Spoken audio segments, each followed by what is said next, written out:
Hermanos, les invito a que puedan abrir sus Biblias en 1 Corintios capítulo 11, que es el texto de esta mañana.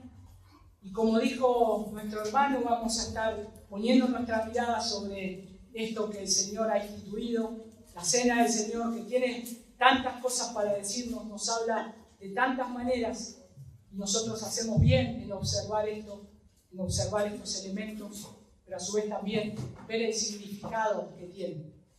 Voy a leer a partir del versículo 23, pero lo voy a leer corrido hasta el versículo 34, aunque el texto solamente lo vamos a estar viendo hasta el versículo 28 y tal vez hasta el 33 también, pero es todo un mismo contexto. Lo que el Señor está, lo que del versículo 23 al 29, que sería un buen contexto, lo que Pablo va a establecer acá es un nuevo orden inaugurado por la obra de Cristo. Entonces comienza así diciendo Pablo en el versículo 23: porque yo recibí del Señor lo que también os he enseñado. El Señor Jesús, la noche que fue entregado, tomó pan y habiendo dado gracias lo partió y dijo: tomad y comed, esto es mi cuerpo, que por vosotros es partido, haced esto en memoria de mí. Asimismo tomó también la copa después de haber cenado, diciendo: esta copa es el nuevo pacto en mi sangre, haced esto todas las veces que la bebiereis en memoria de mí. Así pues, todas las veces que comiereis este pan y bebiereis esta copa, la muerte del Señor anunciáis hasta que Él venga. De manera que cualquiera que comiere este pan o bebiere esta copa del Señor indignamente, será culpado del cuerpo y de la sangre del Señor. Por tanto, pruébese cada uno a sí mismo, coma así del pan y beba de la copa. Porque el que come y bebe indignamente sin discernir el cuerpo del Señor, juicio come y bebe para sí.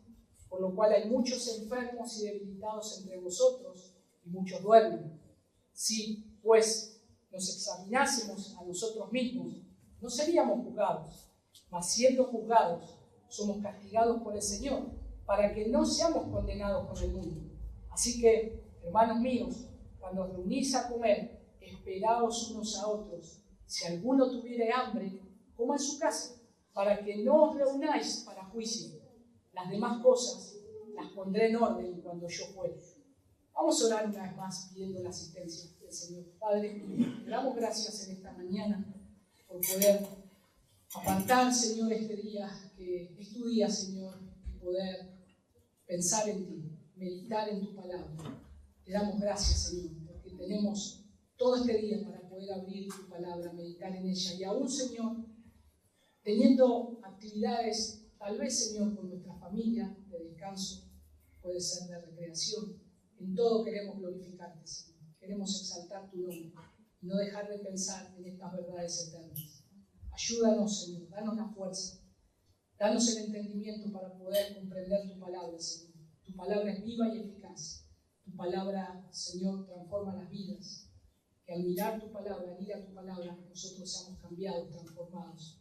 Todos los que estamos aquí, Señor, grandes y pequeños, todos los que tengan noción para entender y puedan leer de tu palabra o escucharla, Señor, te pido que obres. Y gracias, Señor, porque nos has dejado este precioso tesoro. Y gracias por poder escuchar juntos tu palabra como iglesia, Señor. Danos ánimo, Señor, y renueva nuestras fuerzas. Te lo pedimos en el nombre de tu Hijo Jesús. Amén. Cuando nosotros estamos pensando y en el día de hoy, cuando estamos frente a estos momentos en los cuales se sirve la Santa Cena, muchos que hemos venido de contextos evangélicos ya hemos participado de estos elementos, muchas veces. Pero también, no sé si a alguno de ustedes les ha pasado, han visitado iglesias o han estado en otras iglesias, donde también se toman estos elementos. Y donde también lo hacen, a veces lo hacen todos los domingos, a veces una vez al mes, a veces lo hacen una vez al año. Hay algunas iglesias que lo hacen una vez al año. Y no estamos hablando de los tiempos, de cómo, cuánto, qué tiempo hay que hacerlo. Si todos los domingos, o cada domingo, cada 15 días, o un domingo al mes. Lo que nosotros queremos ver, y lo importante acá, y lo que Pablo quiere resaltar acá, es ver lo que significa la cena del Señor.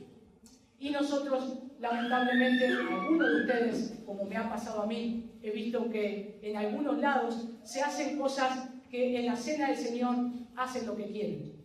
Y entonces ahora hay, lamentablemente, iglesias, estas iglesias que son emergentes, se les llama, toman la cena del Señor y dicen, podemos tomar la cena del Señor con Coca-Cola y papas fritas. Hay un reconocido predicador que aparece mucho en los medios de televisión, que él una vez dijo eso, y quedó grabado, y después se quiso retractar. Pero en realidad, al querer retractarse, le empeoró un poco más, porque él dijo, ¿qué problema hay de que si Jesús estuviese en este tiempo, hubiese establecido esto con Coca-Cola y papas fritas y chisitos y maníes y todas esas cosas? Como si fuese una gran picada, ¿no? La cena del Señor. Y eso es una burla a la mesa del Señor. Eso es querer estar en una mesa en la cual vos no sos el que pones la mesa. Vos no sos el que decís cómo se tiene que llevar a cabo esa cena que el Señor instituyó, sino que es el Señor el que lo hizo. Nosotros solamente en la cena del Señor, como invitados, ¿qué es lo único que podés llevar? Tu pecado. Es lo único que aportás a la mesa, el pecado tuyo. El pecado que ahí es representado, que es lavado por la sangre de Cristo, pero también por ese cuerpo que fue entregado y que fue a la cruz a morir por nuestros pecados. Así nosotros lo vemos de acuerdo a las Escrituras. Y el apóstol se esfuerza ahora por corregir algunos desórdenes notorios de la iglesia de Corintio, de los que reprende a sus miembros como eran.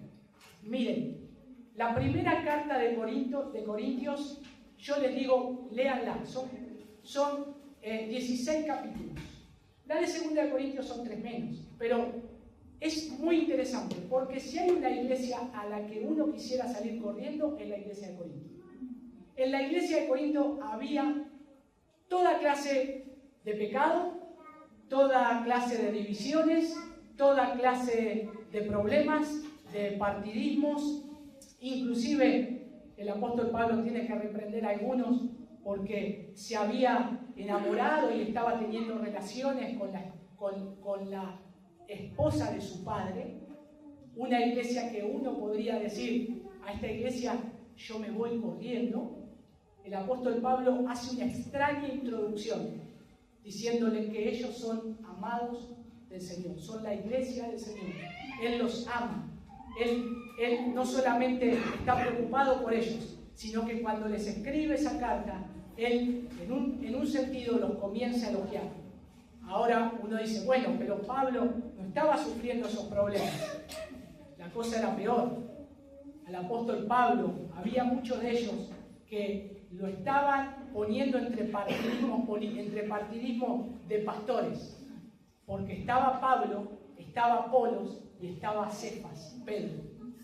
Entonces a Pablo, en la segunda carta de Corintios, él hace una defensa de su ministerio, porque la iglesia de Corintios había dicho de Pablo, Pablo, no entendemos lo que estás predicando. Pablo, sos un desastre en la predicación. Pablo, sos un desastre en el mensaje. Pablo, no sos un buen pastor. Y es más, tu ministerio carece de credenciales. Imagínense eso para un pastor. Una iglesia que él se había pasado mucho tiempo, en Hechos capítulo 18 nos dice ahí cómo había comenzado, pero él había invertido mucho tiempo, mucho amor en esa iglesia. Él había comenzado a fundar y a consolidar, pero ahora se está poniendo en cuestión su liderazgo, su forma de predicación, su forma de pastorear la iglesia. Esta es una preciosa carta para ver en esos momentos en los cuales estamos recibiendo críticas, donde las cosas no van muy bien en la iglesia. Uno es muy animado con esta carta, pero el apóstol Pablo muestra algo acá, un gran amor, pero sobre todas las cosas muestra una gran firmeza. En ese amor tiene que haber firmeza. Siempre la verdad tiene que ir acompañada de amor. No quiere decir que por el amor nosotros hagamos livianas las cosas. Y el apóstol Pablo, en los primeros versículos de Corinto, él empieza a decirle los problemas que estaban pasando.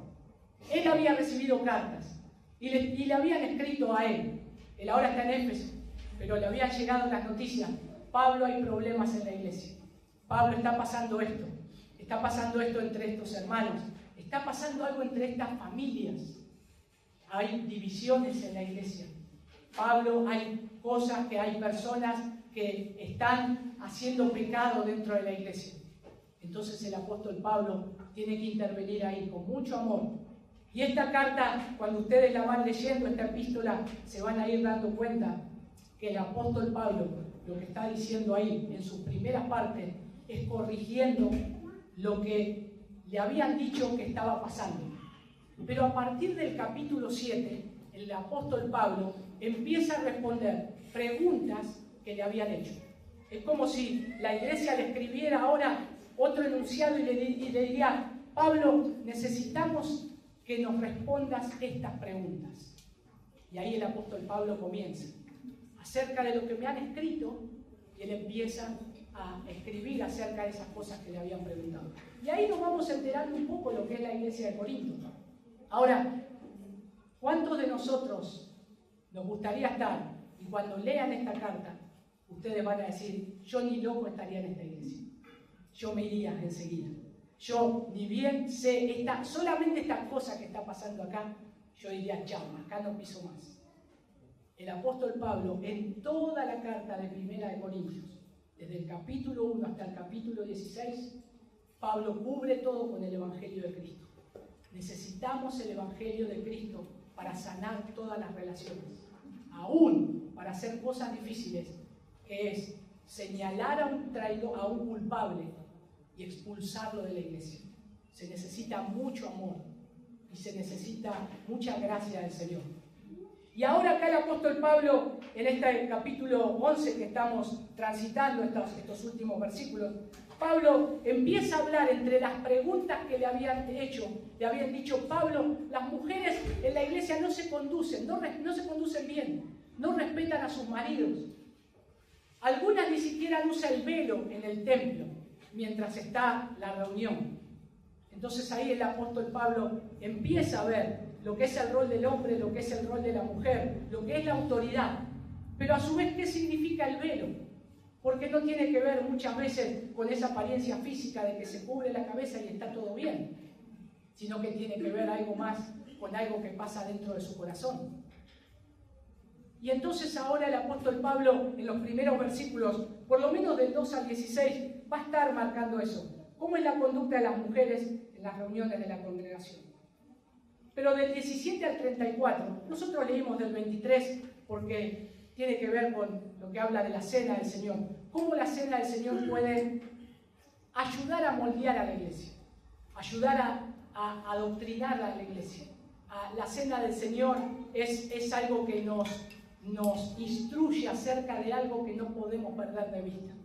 Pero a su vez también, la cena del Señor, ahora el apóstol Pablo va a decir, también se puede tomar haciendo las cosas bien, pero también se puede tomar haciendo las cosas mal. Yo quiero que ustedes las tomen, la cena del Señor, y participen haciendo las cosas bien. Por eso, creo que en esta mañana es bueno que antes de participar de estos elementos, nosotros sepamos qué significa la cena del Señor, cómo debemos tomarla, y quién puede participar de esta cena, y qué beneficios hay de acuerdo a cómo nosotros vamos delante de la mesa del Señor. Entonces, déjenme entrarme al primer punto acá, de cómo Pablo trata con los primeros versos. Y es algo de orden. Noten que el versículo 2, si ustedes miran, 1 Corintios 11, versículo 2, dice: os alabo, hermanos, porque en todos acordáis de mí y retenéis las instrucciones tal como os las he entregado.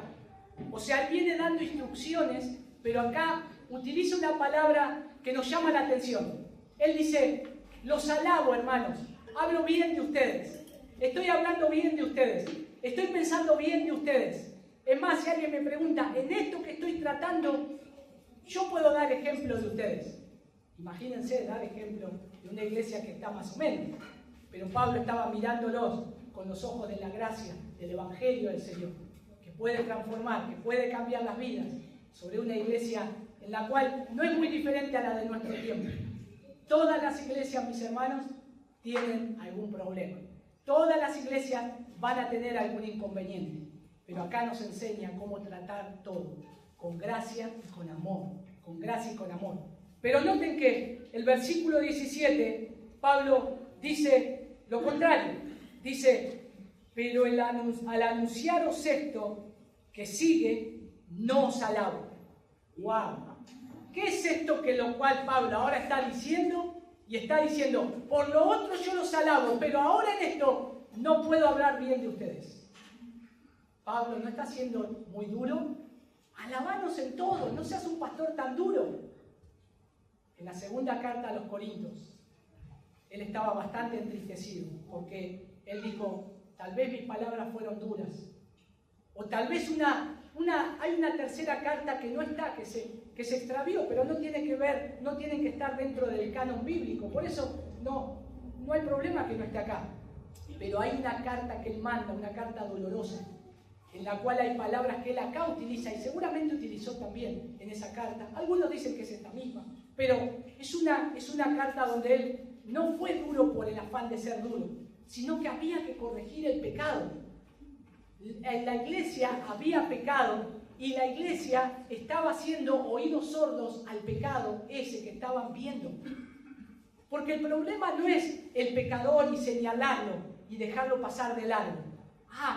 Mirá cómo es. Pero sí, no le digas nada, es así. No, eso es culpable la iglesia. Y es lo que Pablo estaba diciendo. Ustedes también son culpables de que los pecados hayan crecido adentro de la iglesia. Las divisiones, los pleitos, los partidismos, las inmundicias que había ahí dentro, inclusive cosas sexuales.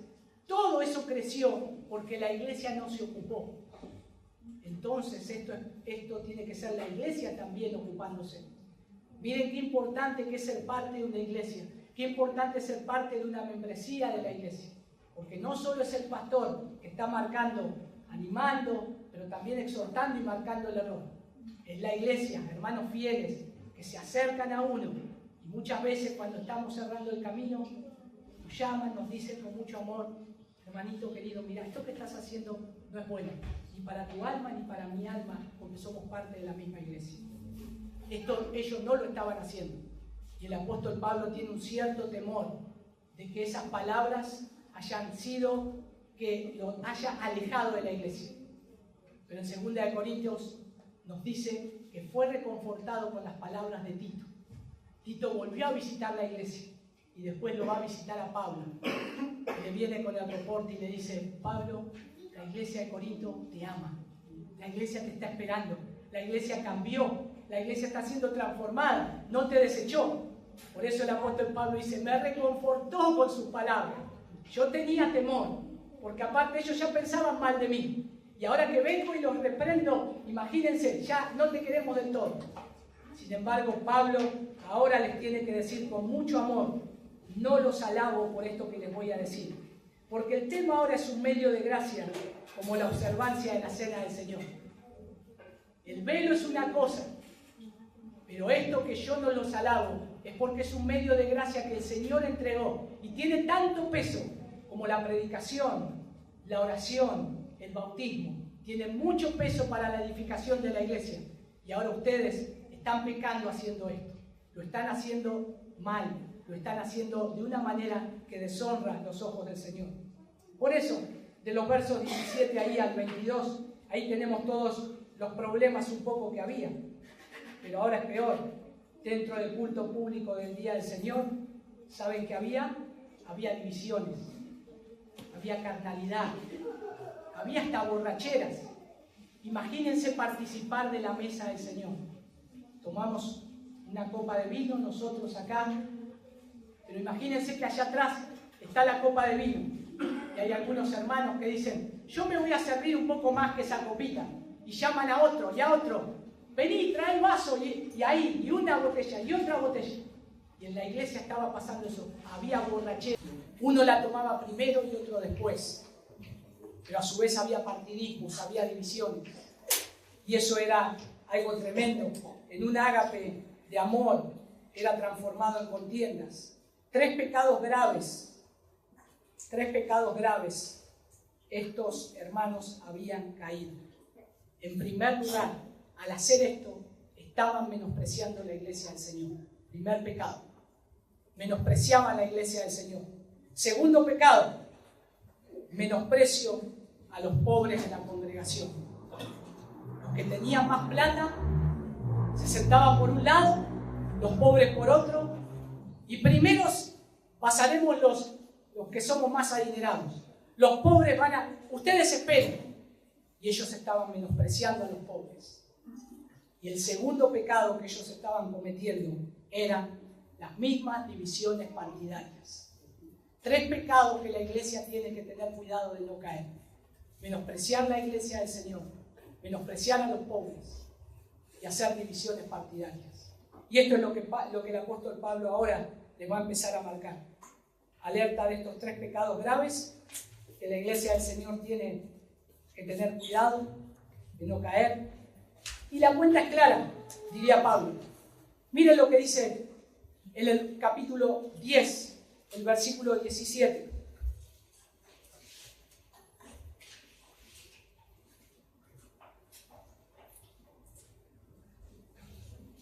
Oye, acá dice lo siguiente.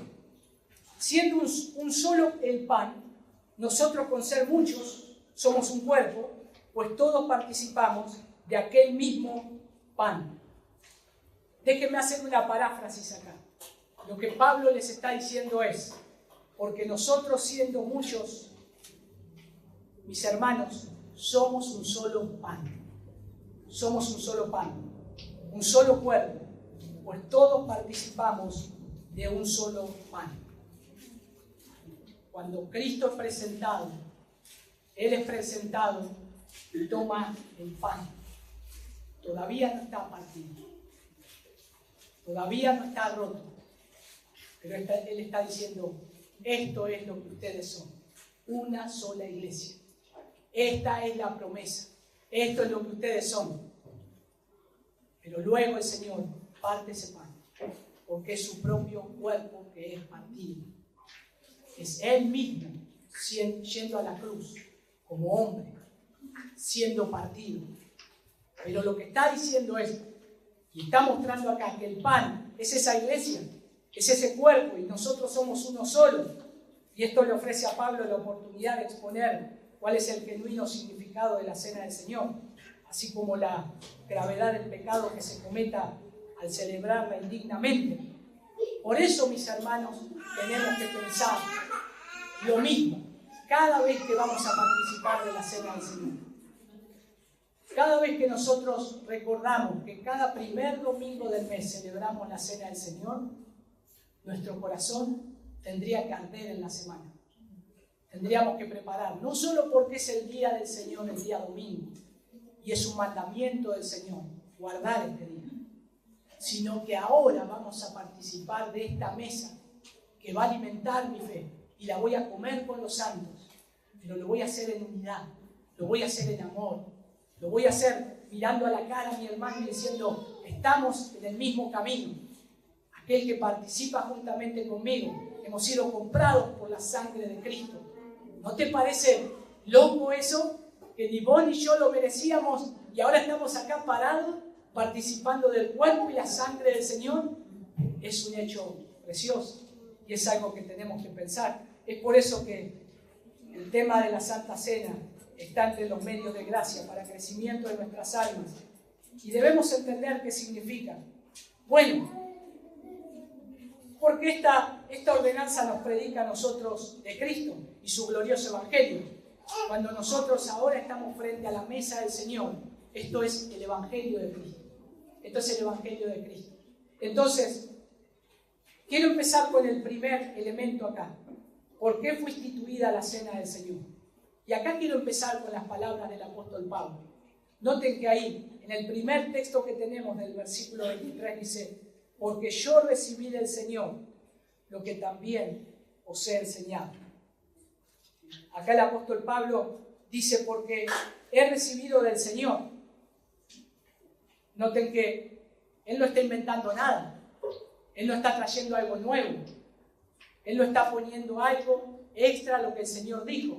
Solamente dice, yo esto lo recibí del Señor. Ahora uno dice, ¿cuándo fue? tal vez en su conversión. Inclusive cuando él dice que vio cosas inefables, cosas que ningún hombre puede llegar a escuchar o ver, que fueron reveladas. Y él nos está hablando siendo inspirado por el Espíritu Santo.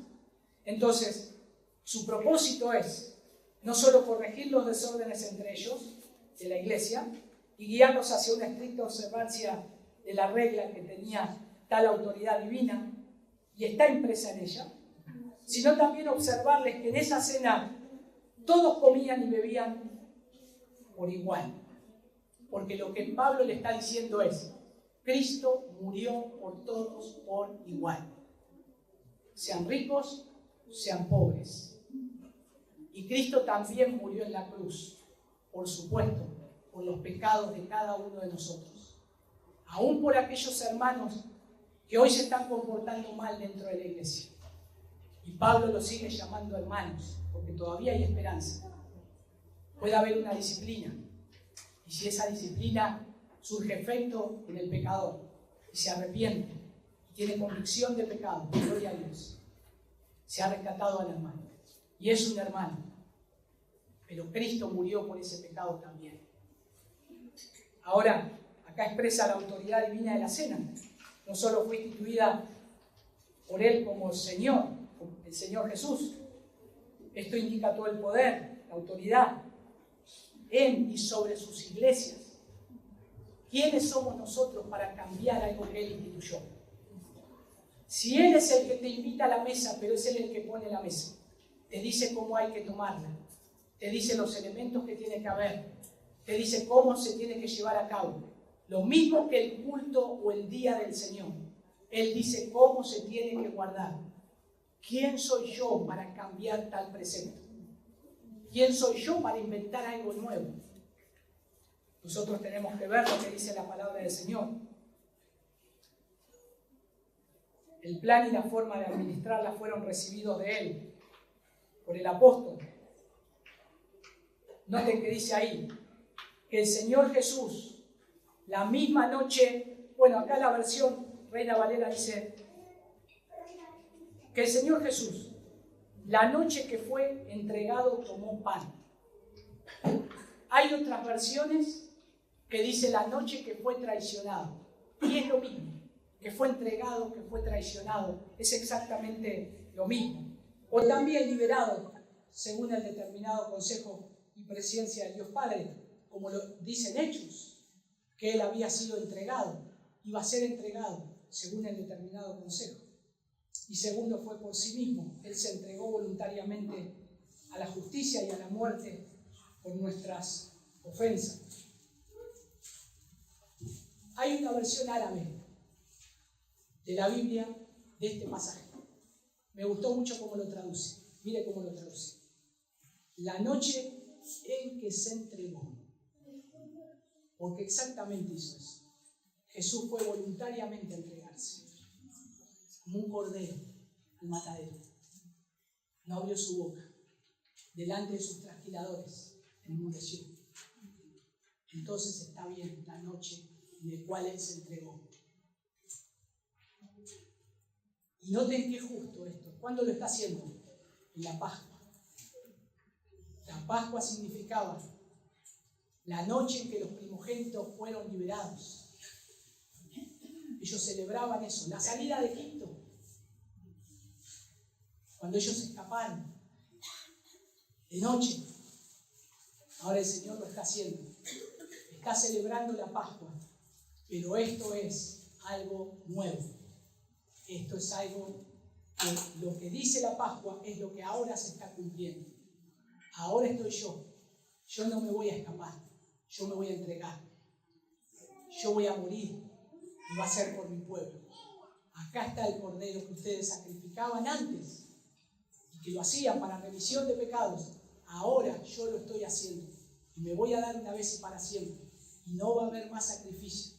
Y mi sangre que voy a derramar es tan poderosa que puede salvar a todos los que fueron antes de esta cena y a todos los que van a ser después de esta cena. Todos los que el Padre y yo, en mi soberana voluntad, decidimos salvar desde antes de la creación del mundo. Es sumamente importante. El pan que en la cena del Señor es partido, representa ahí el cuerpo de Cristo, que fue dado por nuestros pecados. El vino simboliza la sangre de Cristo, derramada por nuestros pecados. Por eso, mis hermanos, cuando uno lee esto, nosotros decimos, ¿qué ponemos nosotros en la mesa como invitados? Tus pecados. Tus pecados. Porque esa mesa está representada en lo que a nosotros se nos iba a imputar. Lo que Él iba a hacer por nosotros. Y nosotros traemos nuestros pecados.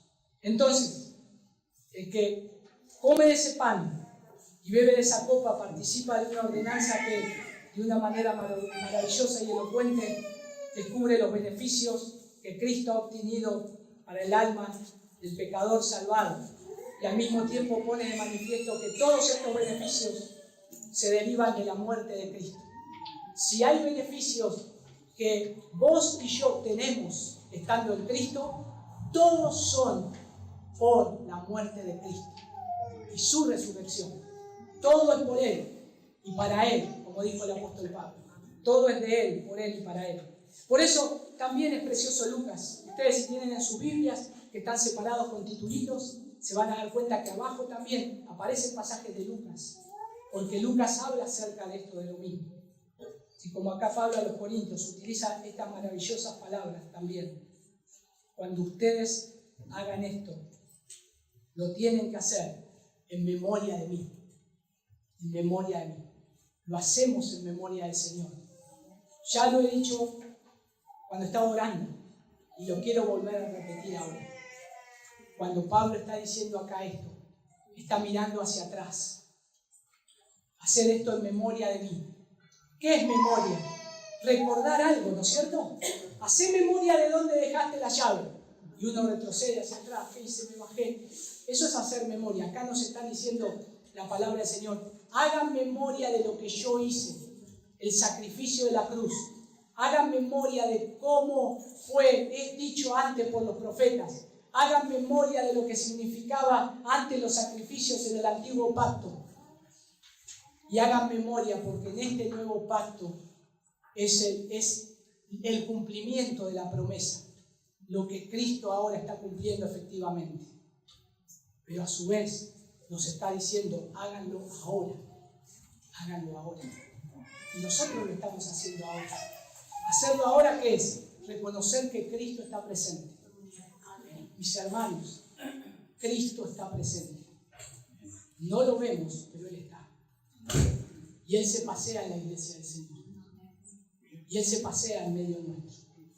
Y Él está acá. Y Él está acá. Pero noten que Pablo, por inspiración, dice: todas las veces que comieren este pan y bebieren esta copa. Antiguamente, en Deuteronomio dice que cuando el Señor le hace recordar al pueblo cosas que Él estaba haciendo y estableciendo, Él les dice: cada día de cada día ustedes tienen que recordar esto, que yo hice por ustedes, de cómo yo los saqué, de cómo yo los liberé. Pero ahora el Señor está usando las mismas palabras. El apóstol Pablo está usando las mismas palabras. Ahora, cada día que ustedes se junten, recuerden esto, lo que yo hice, cómo los liberé, cómo los saqué de la esclavitud del pecado. ¿Recordás cada día lo que lamentablemente eras antes sin Cristo? No digo para autoflagelarte, ni tampoco para traer pecados pasados, sino para recordar la gracia presente que estás viviendo.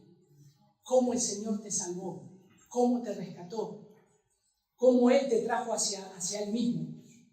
Y es razonable suponer, no sé si es razonable suponer que Cristo instituyera una ordenanza con el simple propósito de servir de recordatorio de su muerte. Uno puede decir, ¿es necesario que se recuerde su muerte cada día, cada vez que nos reunimos, o como nosotros lo hacemos? Bueno, cada domingo recordamos que Cristo resucitó, pero ahora en la mesa del Señor. Claro que sí. Es necesario que recordemos la muerte del Señor. Es necesario. De todo lo que concierne a su ministerio sobre la tierra, no hay nada que de importancia iguale su muerte. La muerte expiatoria de Cristo constituye, podríamos decir, la gran piedra del ángulo y el sólido fundamento de todas las esperanzas que de perdón y paz tiene el hombre. Tu esperanza y tu paz descansan sobre la roca, sobre el fundamento de la muerte de Cristo. Porque si no estaría descansando sobre eso, estaría sin esperanza y sin paz. Sin embargo, ahora tenemos paz con Dios por medio de Cristo, porque nos hemos reconciliado. Por eso, aquellos que creen en Cristo, se han arrepentido de sus pecados, tienen paz delante del Señor. Nadie en este lugar va a encontrar la paz si no se arrepiente de sus pecados delante del Señor. Nadie, grandes, pequeños, nadie va a encontrar la paz. Hay que arrepentirse delante del Señor de nuestros pecados. Y su muerte de redención, también de rescate, significó ¿qué? Significó mi vida y tu vida. La redención y el rescate de Cristo. No lo olvides nunca. No lo olvides nunca. Con su muerte, la deuda que tenías con Dios quedó saldada.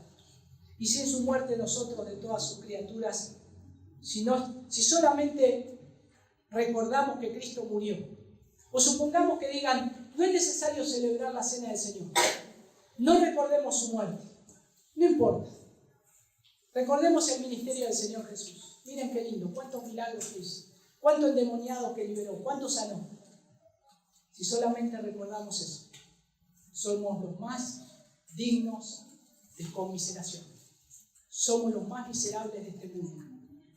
Porque Cristo vino a morir por nuestros pecados. Ese era el fin de Él. Ese era su plan. En la cruz, el Señor dijo, la cuenta está saldada, Señor. La deuda que había desde que Adán pecó hasta ahora, hasta este momento y después de mí, ahora me van a tener que ver a mí para que esa cuenta sea saldada. Pero yo ya hice mi parte. Por eso necesitamos recordar la muerte del Señor, porque ahí nosotros tenemos vida y esperanza. Y el sacrificio perfecto manifestado una vez y para siempre en Cristo, el Cordero de Dios. Y este sacrificio se hizo una vez y para siempre. Y es suficiente delante del Padre. No tiene que volver a morir Cristo. De ninguna manera. Ya es suficiente. Ya Él pagó una vez y para siempre. Entendiendo el por qué fue instituida la cena del Señor. Nosotros recordamos que es para un memorial perpetuo y es proclamada el sacrificio de sí mismo y su muerte para confirmación de los creyentes en todos los beneficios que la cena del Señor tiene. Porque lo que nos está diciendo esto es, esta cena que vos vas a participar es el alimento espiritual que yo te doy todos los días y es el crecimiento espiritual que yo te doy todos los días. Ahora por esto te estoy haciendo recordar que este es mi compromiso. Por eso es un pacto. Por eso es un pacto. Es un compromiso de Dios con nosotros. Es un compromiso del Hijo, cumpliendo ese pacto efectivamente con nosotros. Nosotros hacemos algo en ese pacto. Nosotros no hacemos nada. Nosotros somos los beneficiarios de ese pacto. Nosotros hallamos gracia dentro de ese pacto y dentro de este nuevo pacto. ¿Cómo puede ser que a veces no lo consideremos cuando se acerca este día? A veces yo me pregunto, ¿no? Hoy hay hermanos que ¿saben cuánto anhelarían estar acá? Están enfermos, hoy oramos por ellos. Anhelarían estar acá. No pueden, su condición física los tiene tirados en sus camas. Pero mis hermanos, aquellos que podrían estar acá y no lo están solamente por hacer otras cosas, eso es un desprecio. Eso es un desprecio a lo que dice Cristo. Yo tengo que procurar estar el día del Señor y en la mesa del Señor, esté en el lugar donde esté. No estoy acá en Bahía, estoy en otro lugar. Busca una iglesia donde puedas participar. No, pero no es de sana doctrina, no importa. Buscalo a Dios. Buscá ahí adentro. Algo hay ahí. Y tal vez tenés la bendición de que están sirviendo la cena del Señor. Y tal vez lo están haciendo bien por la gracia del Señor. Estate ahí. Y los hermanos de esta iglesia local saben que el día del Señor esperamos a todos. A todos.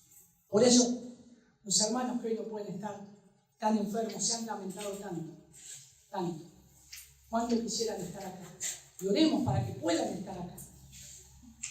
Pero eso no quiere decir con que ellos están menospreciando al Hijo de Dios.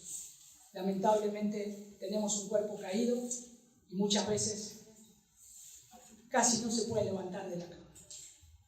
Y hay que orar.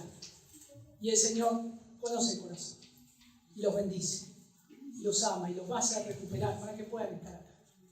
Pero mis hermanos, por favor, no menospreciemos la cena del Señor por cualquier tontería.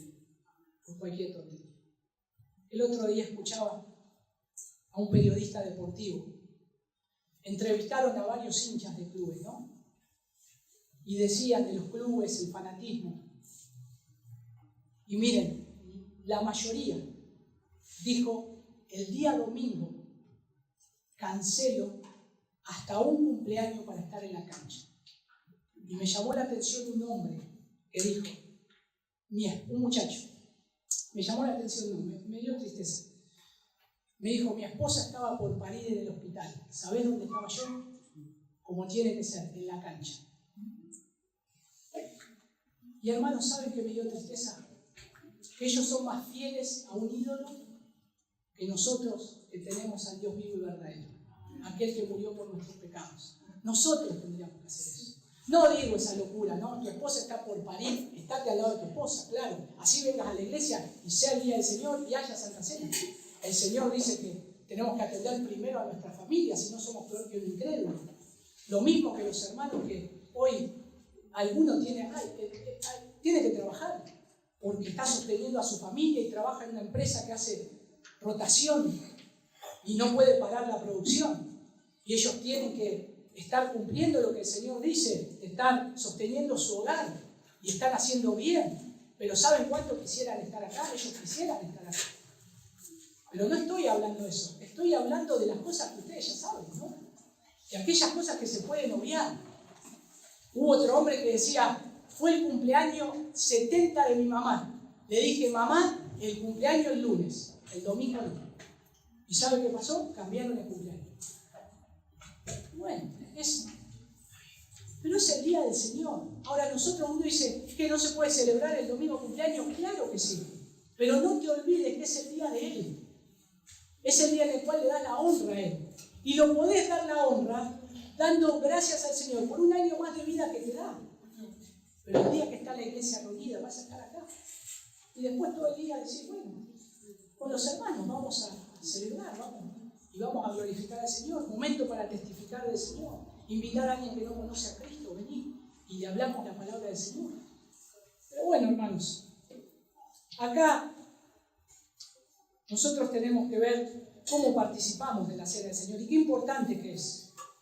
Pero ahora, Pablo pasa a otra parte que dice, ¿quiénes pueden participar de la cena del Señor? Y eso está ahí, bueno, a partir de los versículos 27 y 28.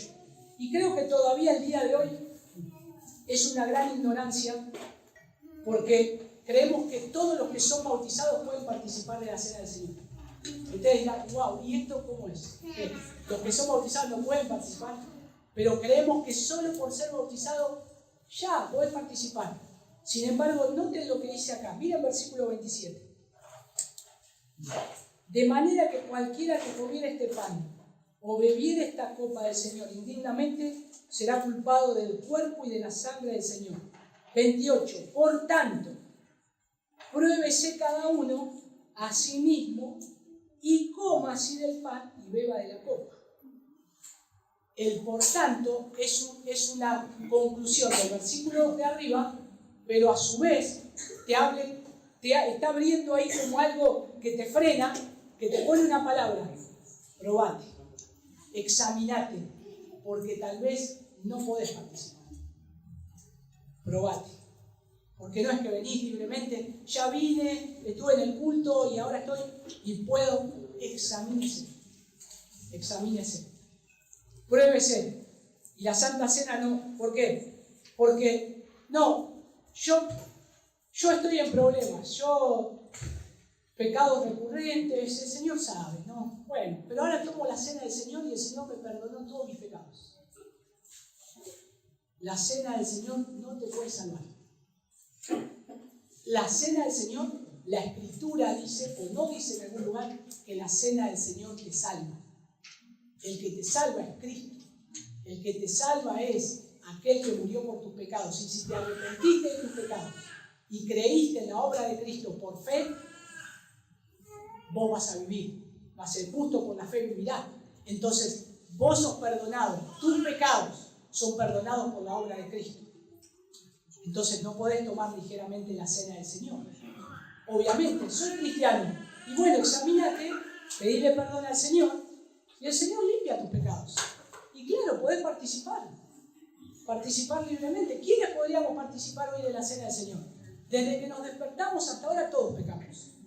Y no estoy diciendo pecados escandalosos, le grité a mi esposa me pegó una piña. No estoy diciendo eso. Estoy diciendo pensamientos. Desde que yo me levanté hasta ahora, no pensé en el Señor con todo mi corazón, con toda mi mente, con todas mis fuerzas. Y eso es lo que el Señor me dice que tengo que hacer. Mi mente se fue por otro lado, ya dejé. Y ahí ya tengo una falta delante del Señor. Y entonces ahora uno puede venir y ponerse a cuentas con el Señor. Ayúdame, Señor, vos sos suficiente para perdonar mis pecados. Hoy y todos los días. Guíame, Señor. Ayúdame, pero también ayúdame a discernir, como dice el versículo 29. Porque el beneficio que tiene comer del pan y beber del vino se deriva de recordar la muerte de Cristo. No nos olvidemos que estamos recordando esto, la muerte de Cristo. No podemos participar de una manera liviana y desordenada. Es una ordenanza solemne y como esta requiere una participación también solemne. Y aquellos que viven en pecado persistente no pueden participar de la cena del Señor. Si hoy vas a participar de la cena del Señor, pero estás viviendo en pecado persistente y no te arrepentiste de tus pecados, por favor te digo, no participes de la cena del Señor. Porque eso es juicio. No solamente eso, hermanos. Piensen en esto. ¿Cómo puede uno estar deleitándose en los pecados y ahora participar de la cena del Señor diciendo, ay, mirá, Cristo murió por mis pecados, Cristo fue a la cruz por mis pecados, gracias Señor, gracias? Pero después de la cena del Señor vas a seguir haciendo lo mismo que estás haciendo antes. Eso es perverso. Eso es perverso. Usted, una noticia hace poco de un muchachito de Rosario que asesinaron. Lo llevaron engañado una chica, en diciembre fue. Pero ahora ya hicieron marchas. Una amiga lo llevó engañado hasta un lugar, lo esperaban 2 chicos de la escuela. Un muchachito creo que de 14 o 16 años. Y ahí lo asesinaron. Antes lo torturaron y después lo asesinaron. Y lo filmaron. Y se hacían selfies. ¿Y saben después en la marcha por justicia quién estaba? Los 2 que habían asesinado. Los 2 que habían asesinado participaban golpeando la mano. Justicia, justicia, justicia. Eso es perverso. Cuando nosotros venimos a la mesa del Señor, con tu transgresión, estás haciendo exactamente lo mismo. Le estás diciendo, acá estoy, Señor, pero mirá la atrocidad que estás haciendo. No te estás arrepintiendo. Y hermanos, hay suficiente perdón el Cristo tiene suficiente perdón para salvar.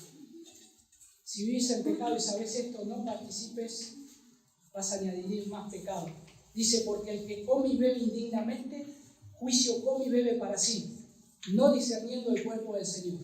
Está siendo claro, ¿no? Yo lo estoy expresando de otra manera para que lo entendamos, pero está diciendo eso. Y también aquellos que confían en su propia justicia y creen que pueden salvarse con sus propias obras, no tienen suerte ni parte en la cena del Señor. Precisamente en la cena del Señor confesamos públicamente que no tenemos justicia ni méritos propios y que toda nuestra esperanza de salvación se halla en Cristo. ¿Por qué? Porque Cristo cargó con nuestros pecados. Ahora imagínense esto, de la cena del Señor participa, ¿saben quiénes? Los que están vivos, no los que están muertos. A la mesa del Señor vienen los que están vivos. Hay una cultura que hacen el velatorio de sus muertos y creo que los sientan a la mesa el muerto. Me parece, ¿no? Capaz que alguno leyó eso, yo me estoy acordando, que me lo contaron. Y dicen que el muerto está en la mesa sentado, todos comiendo un banquete, y está ahí, y se están celebrando al finalito que está ahí. Imagínense, ya no tiene vida. Pero ahora todos están comiendo, no sé qué comerán. ¿A quién puede comer? ¿No? Así se te cierra el estómago, pero bueno, lo hacen. Bueno.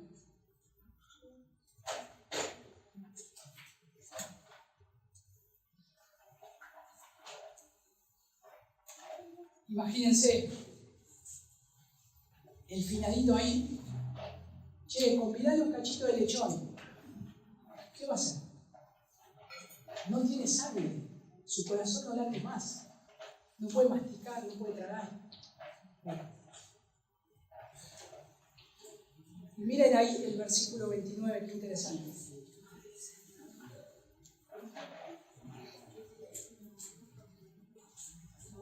Porque el que come y bebe indignamente sin discernir el cuerpo del Señor, juicio come y bebe para sí. Lo que está diciendo acá también es algo acá está pasando. Hay tres características acá. Y Pablo la está resaltando en estos versículos. Lo que Pablo le decía a los corintios eran que en primer lugar tenían que tener arrepentimiento. ¿Saben por qué arrepentimiento? El versículo 28 dice examinate. Eso es arrepentimiento. El versículo 27 te está haciendo recordar que Cristo está presente. Arrepentirte y sabés que Cristo está presente. O sea, tenés que tener fe para saber que Cristo está presente. Eso lo creemos. Y eso tiene que ver con el versículo 29. Está diciendo, es el cuerpo de Cristo. Lo que estamos haciendo acá, Cristo está presente y está mirando. Estás participando de algo mío. Pero lo tercero que tenemos que hacer es esperarnos. Miren el versículo 33. No está acá dentro del contexto. Está en el contexto, pero no lo tengo hasta ahí para examinarlo, pero sí tiene que ver con esto. Así que, hermanos míos, cuando os reunís a comer, esperaos unos a otros. ¿Saben qué significa esto?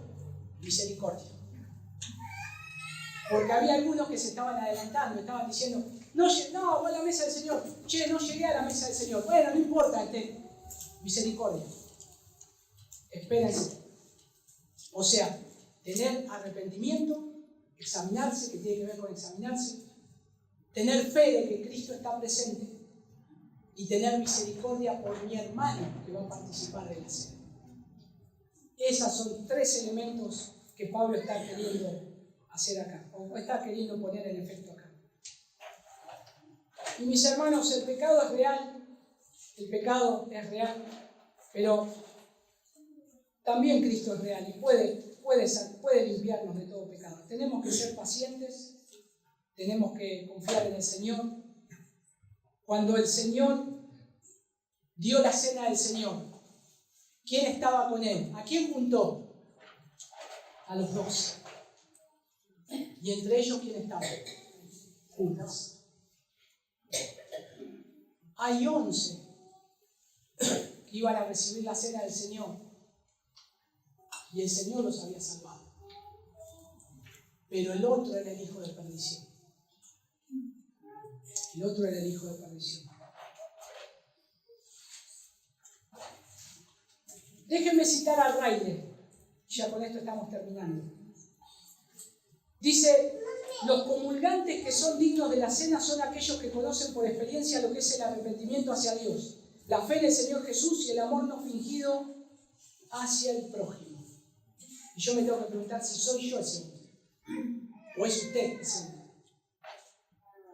Si vas a comulgar, si sos digno de la cena, que conoce por experiencia lo que es el arrepentimiento hacia Dios, la fe en el Señor Jesús y el amor no fingido hacia el prójimo. Bueno, y por supuesto que hay beneficios, un montón de beneficios. Por eso el incrédulo no puede hallar beneficio. Una persona que no es nacida de nuevo, toma la cena del Señor, ¿qué beneficios tiene? Ninguno. Porque Cristo no lo salvó. Y solo está participando de jugo y de pan. ¿Y qué hace? Nada. No sufre nada al efecto. Lo que sí está tomando algo que es indigno. Por eso hay que aclarar cómo participar. Y en el alma que no ha sido perdonada, la cena no puede conceder el perdón, no puede suplir el arrepentimiento hacia Dios, la fe en Cristo. Por eso la cena para el convertido, la cena del Señor, aumenta y fortalece la gracia que el creyente ya posee. La preciosa sangre de Cristo es la que nos limpia, la que nos salva. Recordemos que Cristo ya hizo todo por nosotros. Hizo todo por nosotros. Ahora la pregunta es, ¿qué estás haciendo vos con Cristo? Si Él hizo todo por vos, ¿qué estás haciendo vos por Él? Pero dijiste que no podemos la mesa traer nada. No estoy hablando de la mesa. Estoy hablando de tu vida. ¿Cómo estás reflejando a Cristo? ¿Cómo estás mostrando a Cristo? ¿Cómo te estás esforzando por conocer a Cristo? ¿Cómo estás leyendo tu Biblia? ¿Cómo estás orando? ¿Cómo estás viendo lo que necesita el otro? Mirando más hacia los costados antes que a uno mismo. Porque acá se trata lo que Pablo decía, se están mirando hacia adentro y no están mirando al prójimo. Hay que mirar hacia los costados. Y es una obligación participar de la cena del Señor y un compromiso para el alma también. Déjenme darles algunas palabras de ánimo. Y hermanos, yo acá estoy tratando de poner el texto en su contexto y lo que Pablo quería hacer, de acuerdo a todo lo que está diciendo acá en 1 Corintios 11. Y me lleva a reflexionar en esto. El primer consejo, no descuides la cena del Señor. No descuides la cena del Señor. Haced todo lo posible para estar en la cena del Señor. Si sos una persona nacida de Dios, ¿no? Y más si sos parte de la iglesia. Hagan todo lo posible. La persona que de una manera fría y deliberada se resiste a participar de una ordenanza que el Señor instituyó para bendición del alma, da muestra que tiene un estado muy triste espiritual. Si no participás de la cena del Señor, cuando sabés que podés hacerlo, el día que nos reunimos, solo por el hecho de que, no tengo ganas, no voy. Tu alma, el estado es muy triste. Hagamos todo lo posible. No participes de la cena del Señor con indiferencia. Pensá lo que estás tomando, pensá lo que estás haciendo. Pensemos en esto, pensemos. ¿Qué tenemos en nuestras manos? También, hermanos, un consejo, una exhortación. No hagas un ídolo de la cena del Señor. Ojo, no hagas un ídolo de la cena del Señor, porque esta ordenanza no es la más importante de la fe cristiana. El arrepentimiento, la fe, la conversión, el nuevo nacimiento, la santidad, etc., son cosas que también tienen que estar. Son mucho más importantes que el mero hecho de ser miembro comulgante. Pero en estos elementos no hay salvación. No hay salvación. Entonces, cuidado de pasarlo a otro extremo. Cuidado. Tengamos cuidado de eso. Y no hay tampoco participación genuina en la cena del Señor.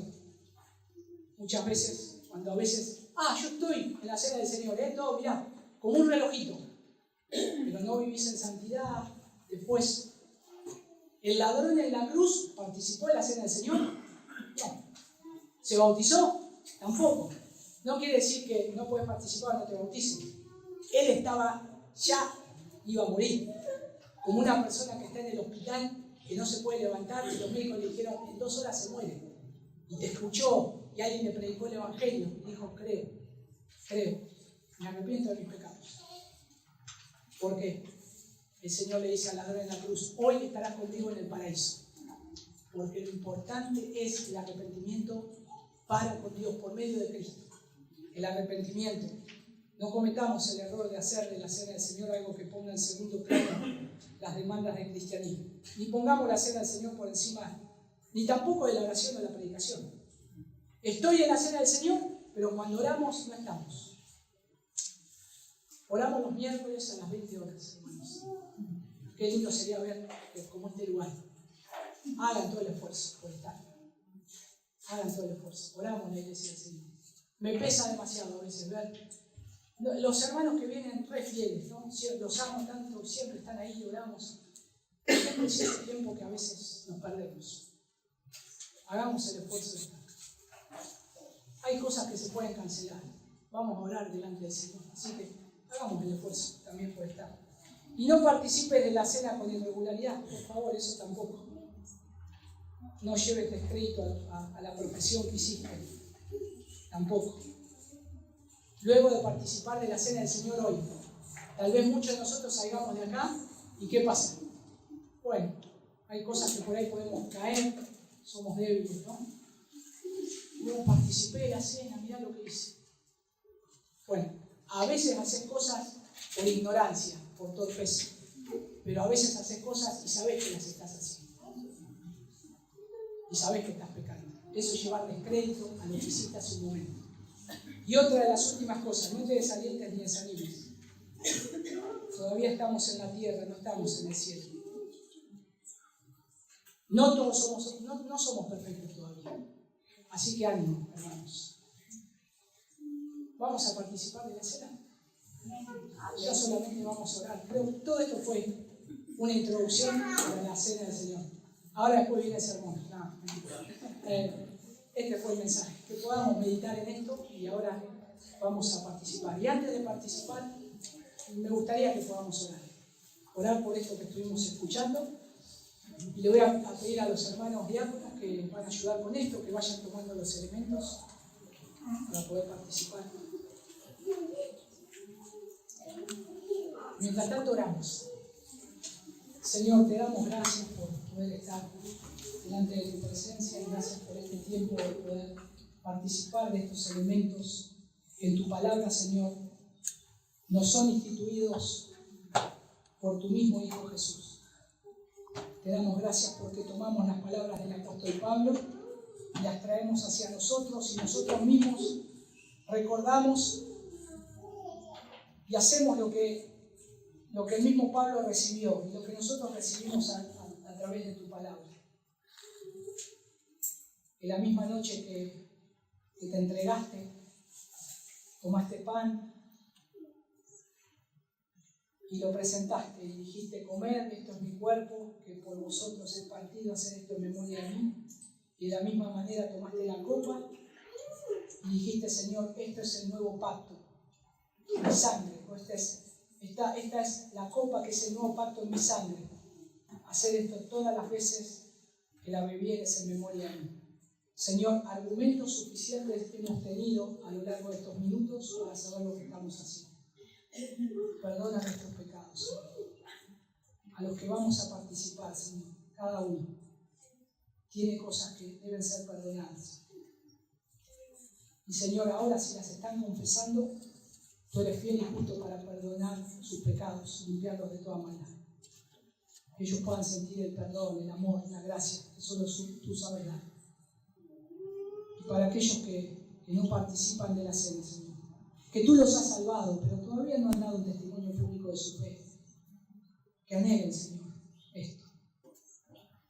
Gracias porque también tú los has comprado con tu sangre, Señor. Pero que pronto anhelen, Señor, dar una evidencia de que los has salvado para que todos nos gocemos como iglesia, Señor, de que los has rescatado y podamos participar de esta mesa juntos. Y también, Señor, hay hermanos de otras congregaciones que ya han dado testimonio público de tu fe en Cristo, que están entre nosotros hoy. Y tú eres su Salvador, y los has salvado y los has comprado con tu sangre. Y hoy también se pueden poner a cuenta para participar de esta mesa. Y gracias, Señor, porque lo pueden hacer. Y gracias porque nos abrazamos como hermanos. Ayúdanos, Señor. Líbranos de tomar esto indignamente. Lo pedimos en el nombre de tu Hijo Jesús. Amén.